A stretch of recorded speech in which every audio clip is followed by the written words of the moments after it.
Gravitational potential energy required to raise the satellite of mass m height h above the earth surface. बेटा earth surface पे है, मतलब देखो earth surface है तो mgh फार्मूला सुना है आपने? मैंने सुना था बेटा, ये एनर्जी E1 है, ऐसा बताया बेटा। यहाँ से यहाँ तक मैंने जो क्वेश्चंस पढ़ा, दोबारा gravitational potential energy required to raise है ना, rise satellite of mass m height h है अबव द अर्थ सरफेस, मतलब ये है अर्थ सरफेस पे, तब फार्मूला mgh नाम का फार्मूला होता है। ठीक है, आप बोलेंगे सर मैं g की वैल्यू पुट करता हूँ, इसकी करता हूँ, वो तो potential energy minus GM divide by R भी रख सकते हैं, लेकिन ये mgh एक सिंपल फार्मूला इसलिए रखा, करना है तो करो भाई। आपको potential energy on the earth surface पे minus G capital M small m divide by R कर सकते हो, मैं नहीं बोल रहा नहीं, ठीक है ना। ओके, हाइट पे है मतलब कहीं होगा, यहाँ पे होगा नहीं तो यहाँ होगा सर, कुछ हाइट पे होगा, ये बता दो ना, ऐसे या ऐसे, इस हाइट पे है h पे, तब mgh फार्मूला होता। Energy required to put the satellite into the orbit same height है।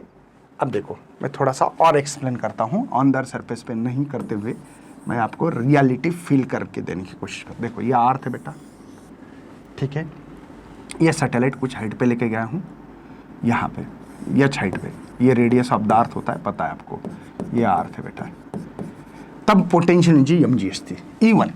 अब क्या बोला बेटा, ध्यान रखना, energy required to put the satellite into the orbit same height पे है E2, mr is the mass and radius of earth respectively. और इसको क्या करना है, सैटेलाइट को एनर्जी रिक्वायर कितनी होगी ये पूछा गया है, तो इसको E2 एनर्जी बोलना था, E2 राइट है बेटा। E2 है तो सभी को पता है कि भाई इसको गोल घुमाना है, गोल घुमाना है, काइनेटिक एनर्जी जैसे half mv square, c is the critical velocity, c is the critical velocity. अब क्रिटिकल वेलोसिटी में पुटअप करना, ये ऐसी वेलोसिटी होती है, तो इसका फार्मूला एक्चुअल में हमारे पास है gm/r, लेकिन इसी को हम लोग grb लिखते हैं, पता है आपको, पता है एक शॉर्टकट फार्मूला बेटा, क्योंकि ये फार्मूला हमको रखना नहीं ना, ऐसे ही mg के फॉर्म में रखना है। यस, तो हमको पता था भाई कि gm is equal to gr square, put up करो, देखो gr स्क्वायर r कैंसिल, वही मिलेगा। ठीक है, आपको क्यों समझ में आ रहा है, mgh के फॉर्म में आंसर रखना है। तो देखो 1/2 ये m, vc का फार्मूला बेटा g/r, ये समझ में आ गया क्या बेटा, कोई टेंशन तो नहीं है आप लोगों को, mgh के फॉर्म में ही लिखना है। आप बोलेंगे सर मेरे पास तो gm/r, तो मुझे पोटेंशियल एनर्जी का वो फार्मूला रखना पड़ेगा, फिर minus gm divided by r रख सकते। काइनेटिक एनर्जी, फिर इसका भी फार्मूला जो है वो इस फॉर्म में अगर लिखूं मैं, तो देखो ऐसा बनेगा कि यहाँ पे g capital M small m divided by, है ना, ये r प्लस h रखना पड़ेगा, फिर r प्लस h ये 2 होगा, ये ऐसे भी रख सकते हो, लेकिन ठीक है भाई इसके फॉर्म में रखा तो कोई प्रॉब्लम नहीं है।